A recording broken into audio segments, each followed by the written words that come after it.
Hi friends, কেমন আছো? জানি সকলেই ভালো আছো। ভালো থাকতে তো অবশ্যই হবে, না হলে আমাকে শেয়ার লাইক কমেন্ট কী করে করবে। দেখো, ছাদ বাগানের এই ফুলটা অনেক দিন আগে দিয়েছিলাম, আজ আবার দিলাম। দেখো কত সুন্দর ফুলটা ফুটছে, দেখো কালারটা দেখো কত সুন্দর। দেখো এই গাছটা একটু ঝিমিয়ে গেছে, কয়েকদিন কাজের চাপে জল দিতে পারিনি।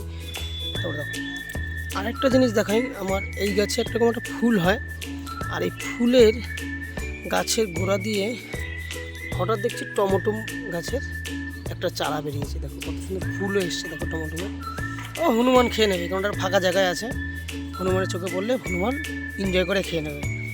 তো সকলে শেয়ার লাইক করতে কমেন্ট করতে ভুলো না, কিন্তু অবশ্যই করবে। তোমরা যদি শেয়ার লাইক কমেন্ট না করো তাহলে আমার উৎসটা কী করে পাবো এত সুন্দর সুন্দর ভিডিও দিতে? উৎসটা তো এখান থেকেই পাবো না। তোমরা শেয়ার লাইক কমেন্ট করলেই তো উৎসটা আরও ভালো পাবো একটু ভিডিও ছাড়তে। তা আবার এই পর্যন্তই, আবার আগামী ভিডিওতে দেখা হবে।